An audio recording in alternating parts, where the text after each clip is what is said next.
Vou começar aqui com o pastor Gidiel. Pastor Gidiel, o que é que normalmente amargura um pastor? Eu diria que a falta de companheirismo.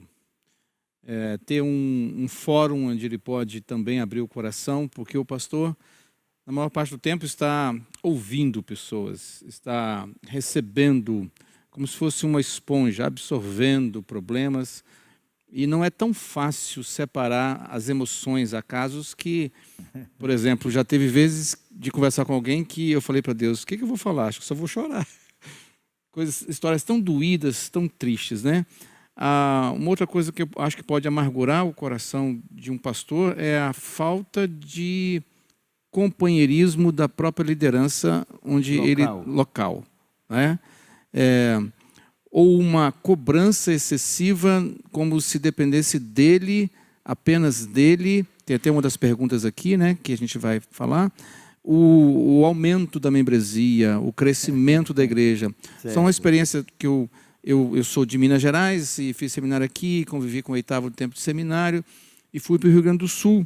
E um presbítero de uma outra igreja que não era minha, um camarada, eu entendi a intenção dele, me chamou, ele era bem abastado, me levou num restaurante legal e disse: a gente admira o seu trabalho, mas a gente achou que ia ser diferente, que ia crescer mais rápido.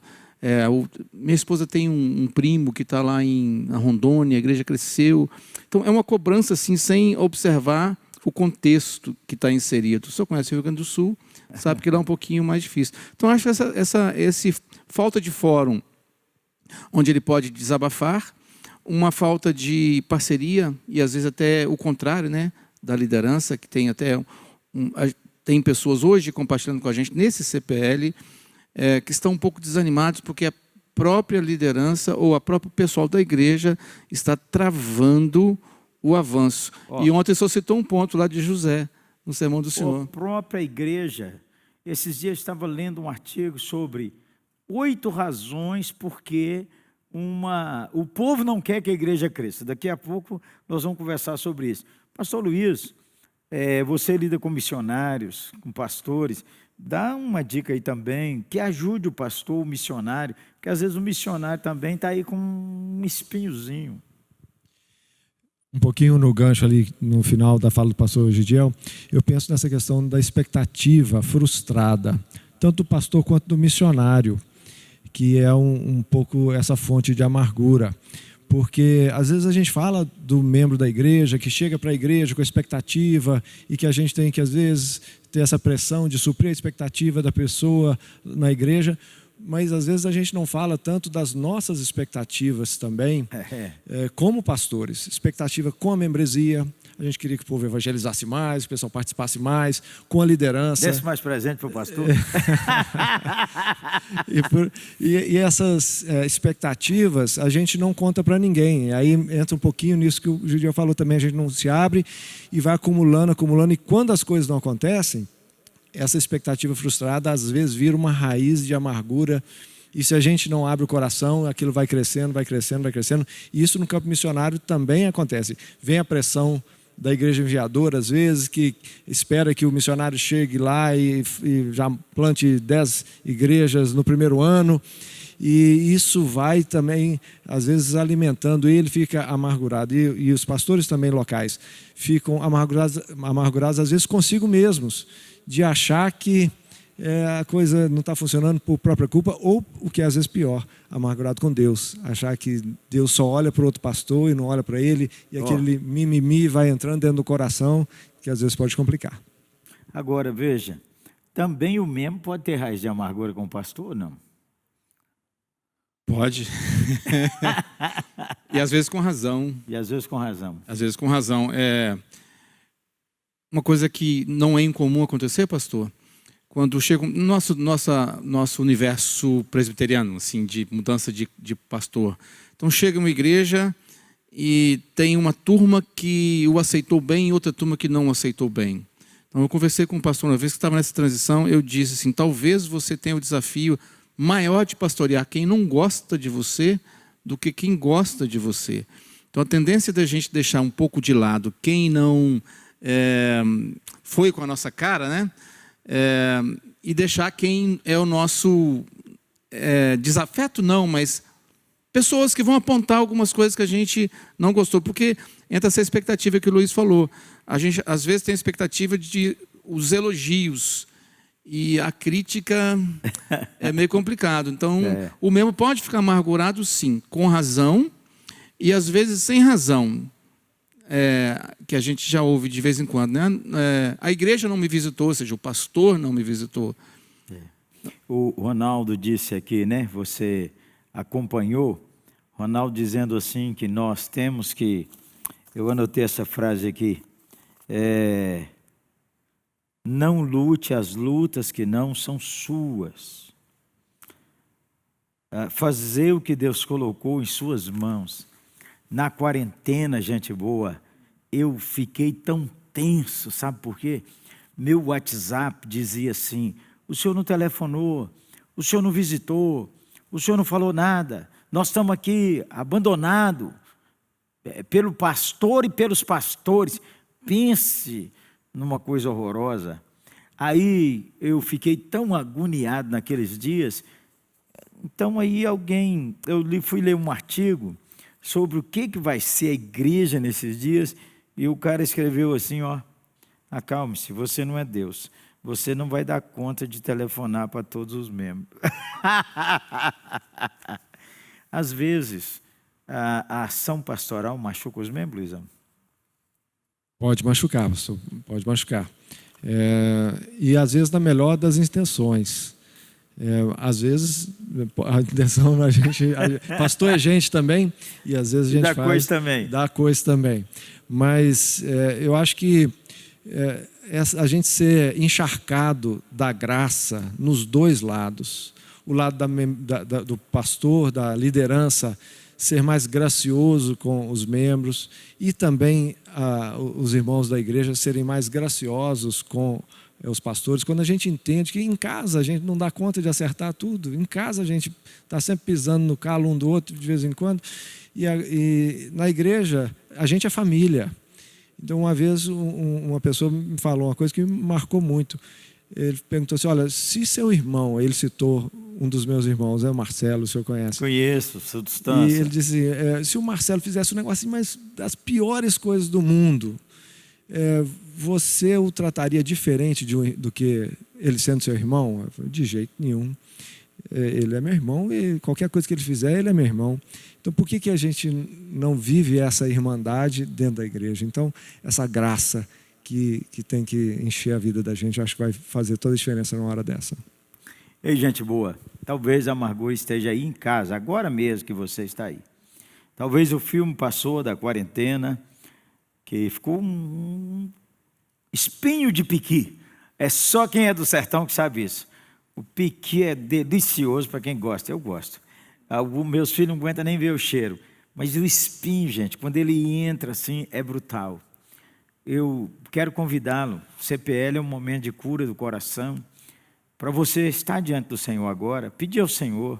Às vezes a jornada, nós cantávamos uma canção, né? Lá quando comecei o pastorado aqui na Oitava, nos anos 83, a carga é pesada para levar, mas a montanha eu subirei, se tu orares por mim. Eu oro por ti, tu oras por mim, e a montanha eu subirei, se tu orares por mim. Vamos orar por você? Vamos agora? Fala com o Senhor, permanece aí. Quero pedir, pastor Gidiel, para orar por todos nós, para que Deus remova esse peso, se houver, do coração de qualquer um de nós. Senhor, nós queremos dirigir nossa vida ao trono do Senhor, à presença do Senhor, e tomando essa frase que nosso irmão, amigo, Ronaldo, nos trouxe nessa noite. É possível que alguns dos irmãos que estão nos acompanhando nesse momento estão lutando uma luta que não é deles. Oh, Deus. Estão querendo fazer muitas coisas que não foram chamados para fazer. Livra a gente, Senhor. Isso é algo que amargura o nosso coração, é quando a gente começa a cair por esse lado de acreditar que a performance é mais importante que o que as pessoas vão ver é mais importante e acaba ficando bem pesado para a gente. Oro por aqueles que estão longe, sem parceiros, sem amigos com quem podem abrir o coração ou sem coragem para fazê-lo. Oro por aqueles que estão ferindo a igreja, mesmo sem saber, os pastores e líderes. Oro por aqueles que estão sendo feridos por lideranças ou pela igreja. Enfim, como o pastor Jeremias levantou a questão, que haja cura, que haja libertação, que haja restauração, que haja renovação, que haja um movimento do Espírito Santo forte e intenso na vida da igreja do Senhor e na vida dos pastores que o Senhor levantou para conduzir essas igrejas, em nome de Jesus. Amém. Eu quero lhe pedir, gente boa, nós queremos compartilhar contigo. Você pode fazer o seguinte, aí tem o Instagram da Oitava, @Oitava Igreja. Tem o Instagram, meu Instagram, @PR Jeremias Pereira. Tem Gidiel, @Gidiel Câmara. Fala aí, mano. LF Nassif. Olha, e todos os pastores nossos têm o Instagram.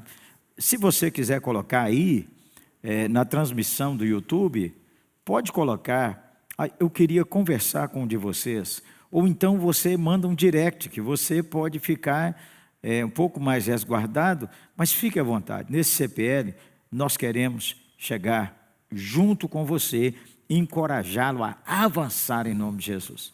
Eu sei que alguns de vocês mandaram algumas perguntas, foi isso, Varão? Pastor, sim. Eu vou colocar uma que tem a ver com o nosso tema aqui. Na verdade, tem algumas que são bem parecidas, né? Qual o maior desafio para o avanço da igreja? Mas poderia ser junto com essa aqui.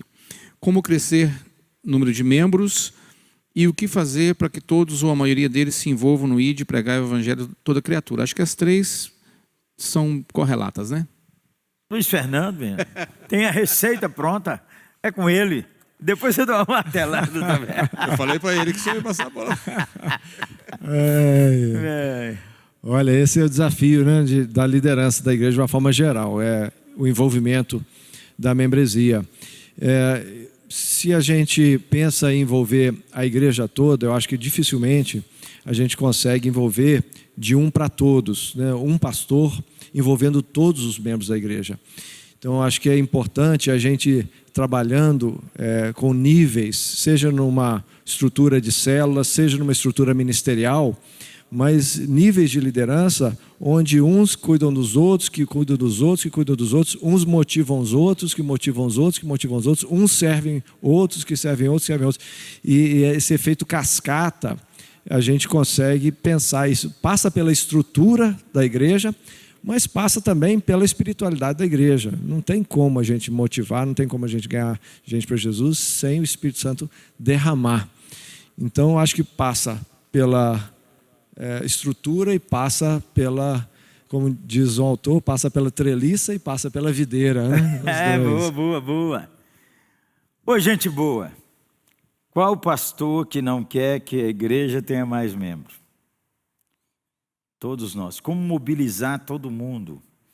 Eu acho que essa é uma área constante de leitura de todos nós. Escrevi nesse livro, Coragem Líder, por exemplo, as igrejas devem parecer mais um festival do que um funeral. Então, o culto é um momento tão lindo, gente, e de tanto impacto. Agora, meu pastor diz lá assim na palavra do Eterno: eu plantei, Apolo regou, mas foi Deus quem deu o crescimento. Nós só operamos nesse nível, plantar e regar. Quem dá o crescimento é Deus. Plante melhor, regue melhor, ore mais, pede a Deus que desperte essa igreja para orar. E é claro, uma igreja que não evangeliza, Ronaldo falou conosco aqui, olha, se nós não focarmos na missão, aliás, ele deu quase ele deu 7 práticas que dão assim aquela sustância a todo crente à igreja, ó, palavra, ler e meditar, adoração, oração, comunhão, santidade, boas obras e evangelização. A mobilização da igreja é o maior desafio que a gente tem. Eu penso, que a pergunta foi como mobilizar todo mundo? Ou a maioria. Ou a maioria. Isso. Aí tem uma estratégia assim, você tem os cabeças pensantes da igreja.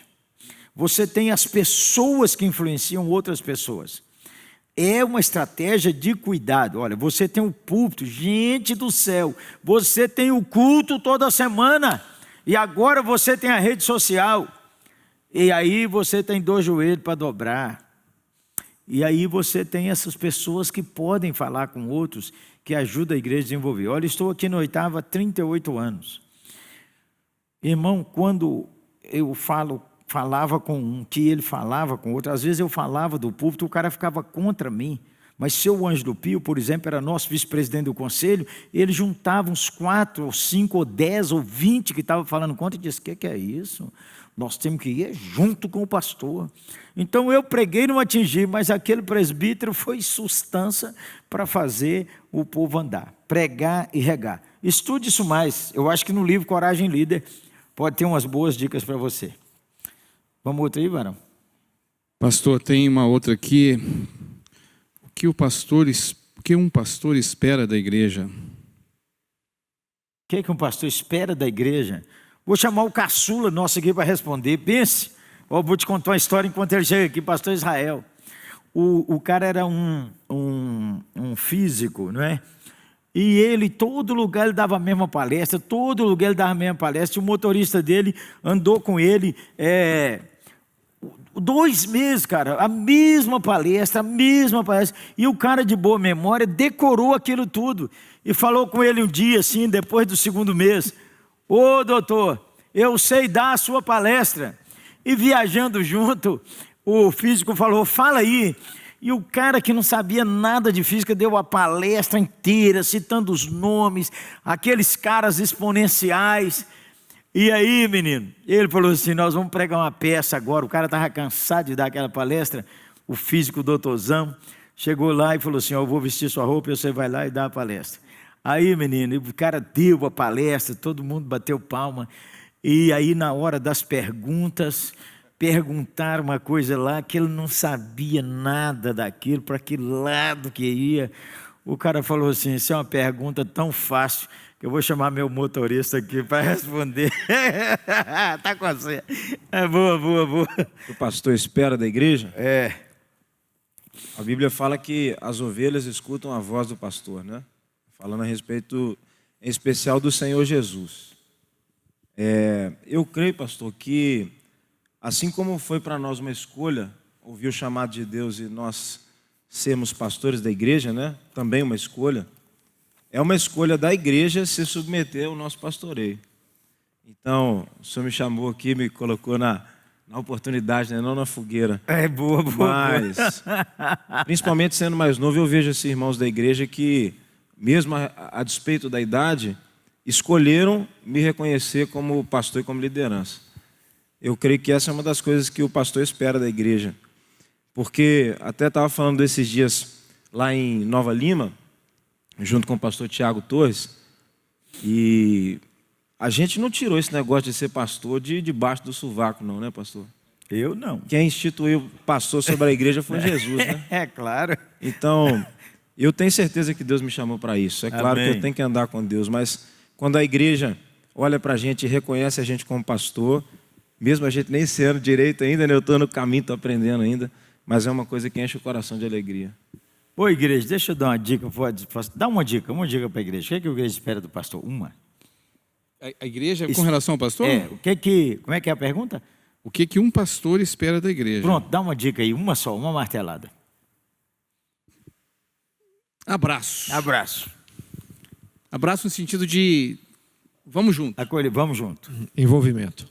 É a mesma coisa. O pastor espera da igreja que a igreja o ajude a dar pelo menos um passo. É dureza, gente. O pastor pede uma coisa, todo mundo é contra, ninguém apoia. Pastor, só uma contribuiçãozinha assim. Primeiro, eu acho que o Israel falou bem e assumir essa postura de pastor. Tem uma história com o Israel que é muito engraçada, minha e dele aqui, que é bem Vai engraçada. contar, Mas uma coisa que me marcou lá no Rio... sovaco? Não. Essa do sovaco ele tirou debaixo do sovaco, pastor. Boa. Mas lá no Rio Grande do Sul, quando eu cheguei, uma igreja de 40 pessoas, a igreja que o pastor Antônio Elias fundou, 40 pessoas, eu vindo de uma cultura de acampamentos. Aí eu falei, a gente podia fazer um acampamento de carnaval. Aí eu falei, não, aqui não dá certo não. Aqui não funciona não. Mas teve um cara que falou assim, vamos procurar um lugar, pastor. E eu não conhecia nada, eu tinha acabado de chegar. E achamos uma escola, numa igreja de 40 pessoas, fizemos um acampamento com 60 pessoas. Amém. Porque um cara abraçou um desafio que era novo para eles, talvez grande, e que eu sozinho não ia conseguir fazer. Aquela história que o senhor falou do senhor Ângelo Pio. Né? A minha voz, naquele momento, não foi ouvida, mas o cara disse, vamos junto. Então, acho que isso é uma coisa muito importante, que acho que todo pastor espera não ser bajulado, mas ser amparado, né? Amparado, de ser lá no interior, talvez lá na cidade do Senhor tenha esse ditado, que é assim, balança a árvore que nós catamos as frutas. Deixa eu falar, meu pastor, agora deixa eu falar contigo. Você espera da igreja, mas faça a igreja retornar por você, você trabalhando, orando pela igreja. A igreja percebe que você é o cara sustância, que você está animado, que você não está com medo, que você está apaixonado pelas coisas de Deus. Menina, duvido que a igreja não reaja. E também, pastor, não fala mal da igreja, não fala mal dos presbíteros, não fala mal dos críticos, não enche. O problema, às vezes, meu santo varão, é que a igreja não responde, mas o pastor, em vez de orar pela igreja, ele reúne com os amigos dele, vai para esses grupos de WhatsApp, boboca, e fica metendo pau na igreja. Aí não tem jeito, irmão, porque está contra a palavra. A palavra diz que é abençoar os que te enchem, sabia? Ou não? Vamos junto. Mais um aí, varão? Mais uma aqui. Deixa eu achar uma aqui boa aqui. Tem uma aqui que é para o Bruno, pastor, mas... Eu chamo. É só trocar o lugar. Não, mas acho que Fala aí qual é a do Bruno. Se tatuagem é pecado. Ó, irmão, licença. Eles também têm, deixa eu ver aqui, deixa eu ver onde é que tem. Aqui, ó. Aqui, ó. Aqui, não tem, ó, Zé, ó, você está acabado, porque tem esse aqui, e vai, pula outra. Pastor, acho que a gente poderia falar, tem umas perguntas que poderiam ser reunidas nessa que a gente está conversado, como reimplantar a igreja. Reimplantar a igreja. Luizão.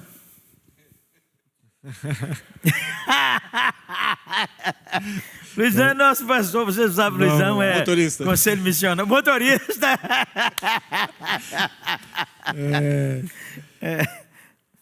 Acho que a primeira questão vem de dentro para fora do pastor, ele ter a consciência de que precisa replantar a igreja, porque eu acho que muitos de nós estamos pensando assim, não, está acabando a pandemia, o pessoal está voltando tudo ao normal, e não está.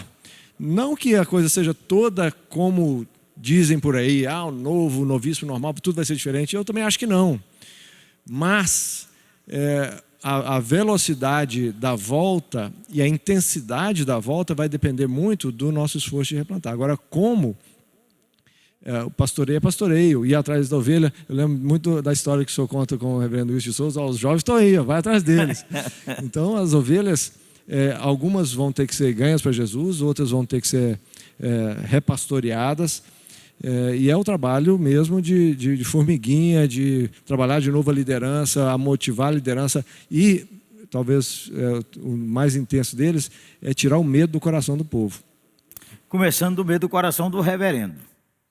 Do PR, não é? O Ronaldo falou uma palavra que é uma palavra que entrou no meu coração depois daquele tempo horroroso que eu já falei com vocês ontem, que foi o seguinte: o meu tempo é chegado, o kairós de Deus para mim é agora, o Paulo disse. E hoje, menino, depois de ouvir Ronaldo, eu falei, eu vou ler 2 Timóteo essa semana ainda várias vezes. Porque é a última palavra de um velho pastor, e o que eu tenho que aprender com aquele homem que Deus disse assim, você vai embora esse ano. Nem todo mundo Deus diz assim, quando é que você vai embora? Mas Paulo e Pedro sabiam, você vai embora esse ano. O Senhor falou com ele. Então, veja você, primeiro de tudo, meu pastor, não tenha medo, porque o tempo seu é Deus quem define.